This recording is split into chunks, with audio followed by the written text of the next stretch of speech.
New York మేయర్గా మమ్దాని ఘన విజయం. అగ్రరాజ్యాధినేత డొనాల్డ్ ట్రంప్కి ఘోర పరాభవం. బెదిరించి భయపెట్టిన నిధులు ఇవ్వను అని హెచ్చరించిన జోహ్రాన్ గెలుపును అడ్డుకోలేకపోయారు. అయినా ట్రంప్ తీరు మారలేదు. న్యూయార్క్ ప్రజలు ఫ్లోరిడాకు వలస వెళ్లవలసిన పరిస్థితి వస్తుందని భయపడుతున్నారు. మొత్తానికి ట్రంప్ వర్సెస్ మమ్దాని సాగా మరింత ఆసక్తికరంగా మారుతుంది. జోహ్రాన్ మమ్దాని, గజాలా ఫిర్దౌస్ హష్మీ, ఆఫ్తాబ్ పురేవాల్ గురించి ఇప్పుడు అమెరికా రాజకీయాల్లో వాడివేడి చర్చ జరుగుతోంది. ఈ ముగ్గురు విపక్ష డెమోక్రటిక్ పార్టీ నేతలే. న్యూయార్క్ నగరం, సిన్సినాటి సిటీ, వర్జీనియా స్టేట్లో ఈ ముగ్గురి ఘన విజయాలు అధికార రిపబ్లికన్ పార్టీతో పాటు ట్రంప్ ప్రభుత్వానికి డేంజర్ బెల్స్ మోగించాయి.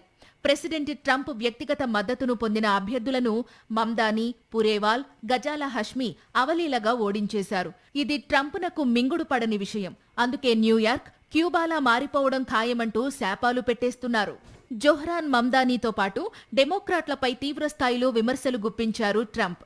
కమ్యూనిస్టులు, మార్క్సిస్ట్ సోషలిస్టులు, గ్లోబలిస్టులకు ఇప్పుడు అవకాశం లభించింది.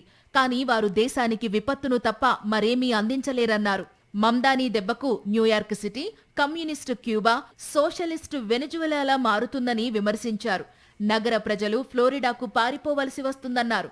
మయామిలో నిర్వహించిన అమెరికా బిజినెస్ ఫోరంలో ఈ వ్యాఖ్యలు చేశారు ట్రంప్.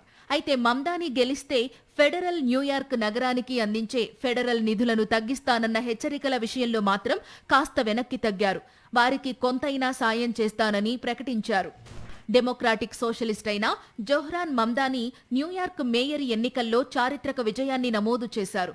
ది హిల్ నివేదిక ప్రకారం మమ్దానీ 1 మిలియన్ కంటే ఎక్కువ ఓట్లను సాధించారు. 2026 జనవరి 1న ఆయన న్యూయార్క్ సిటీ మేయర్గా బాధ్యతలు స్వీకరిస్తారు.